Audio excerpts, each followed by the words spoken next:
Are you a Durjoy Datta fan?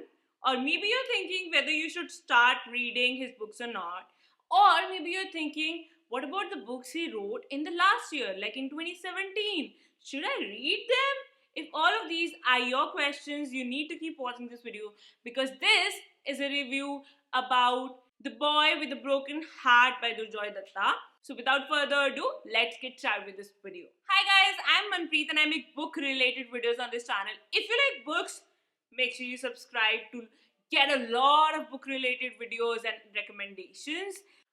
I post every odd day. Make sure your notifications are on so YouTube can actually tell you that I posted a new video. Otherwise, you'll never know and you'll think she's not posting any new videos. But the truth is, I always post new videos all the time. So this is the spoiler-free review of The Boy with a Broken Heart. Now this is the second book after The Boy Who Loved. The Boy Who Loved was a book which I absolutely enjoyed, and I'll link the review up so that you can check out that review first. And I am hoping you're watching this review only after you have read that book. So this is your spoiler alert and disclaimer that do not watch this video if you haven't read The Boy Who Loved. Check out the review up there. So this book is set after 2 years of that thing that happens on the roof when Raghu is there and Brahmi is there. And this book is written from Adavita's perspective. Anyway, it's like Adavita's diary. Like the last book was Raghu's diary. So Adavita is this girl with family issues living in Dehradun, and then she gets to see Raghu. But Raghu is too much self-absorbent and he doesn't want to talk to anybody. But Adavita is really persistent and she wants to know what happened with Raghu in the last book. Obviously she doesn't know what happened and she wants to know that. That is what the story is about. It captures a lot of real issues that happen in Indian households, like casteism, discrimination due to religion, homosexuality, conspiracies of family, hatred of family members towards other family members, friendship, betrayal, and all that stuff is nicely portrayed in this book. Now, obviously, one thing you really notice about this book is that just like the last book, there are so many social issues tackled in this book. So it's not just like a plain romance story, like The Boy Who Loved certainly wasn't. And this is also somewhat not a typical love story. But at the same time, I felt like this part could have been much better in this book. It was amazing in the last book, but this book, it kind of loses its focus on the social issues and just goes towards the romantic front, which kind of disappoints you in the end. Talking about the part where this social commentary was done, and it was done very perfectly. When I go ahead in the plot, the book went quite dramatic and I am so sure a lot of people who have read this book would agree that the ending was like, why did you do that? It felt like the ending was rushed and ending was made quite dramatic. Like I do feel like a lot of people would cut like 2 or even 3 stars from this book because of the ending. It was so disappointing and it was totally not how the book unfolded in the beginning or how the last book was.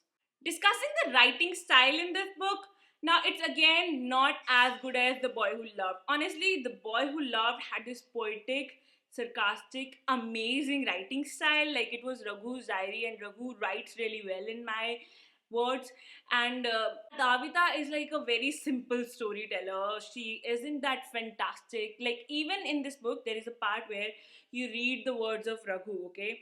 And then you see the stark difference. It is obviously not as good as the last book, but it is simple and flowing and it's good enough. Talking about the characters, there are a lot of characters in this book as compared to the last book. And all of them are successful to bring out different reactions from you.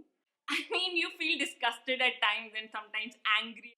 You hate the way Adavita and her family is treated. You hate the conspiracies and the pure hatred that is filled in the hearts of this family. You hate the family plotting and discrimination happening in this book. When I am saying hate, doesn't mean I hate the book, okay? Please, these are like the emotions that happened because of what was happening, and I really appreciate a book when that happens. Now, there is this character Meghnad, and he makes you feel so disgusted, but yes, there are at times you feel like, can this really happen? Is it real? Like some of the scenes in the book are overly dramatic and maybe out of ordinary. And do note that that is coming from a person who will accept anything in the book as long as it is done well. So when I'm saying it felt overly dramatic or unreal, it was just not done well.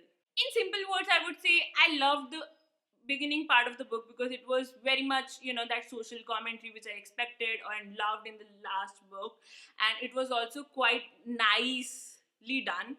But when Delhi and Dehradun meet, things go overly dramatic. They seem unreal. They feel rushed. So I think that part was pretty messed up. Anyway, yes, this is what I think about The Boy with the Broken Heart. I liked it, but I disliked it in the end. So, 3.5 out of 5 stars. Okay, guys, this is what I think about it. If you have read The Boy Who Loved, you may want to pick it up. I hope you got to know something about this book and you got to make your decision about it. If you have already read the book, then do let me know what you think about it. Do you think the same as I do, or do you have different opinions about it? Do let me know in the comments down below. Thank you so much for watching this video. This is Manpreet signing up. I'll be back with another video very soon. One more thing about this book, most of the times I, as a reviewer, as a person who reads a lot of Indian books, I always ignore this and I never ever mention this in most of my review videos. That is the part about editing. Like, editing is fine. Like, sometimes mistakes happen. I have seen ears being messed up. I have seen a lot of grammatical mistakes, sentence formation mistakes, and I usually ignore them. But with this book, first of all, it's by a very big publisher and it's a very big author. And I honestly didn't expect the kind of mistakes there were in this book. Like, there is this whole chapter about Iqbal and what was his name? Altaf. The whole names were messed up. It was like, editor, were you even reading the book? I'm so sure if the editor actually watches this video, she'll be mad, she or he'll be mad at me. But yes, there were not a single instance. There was another instance where things like this happened, and it was pretty disappointing considering it's such a big publisher and such a big author. Like, why ignore the editing?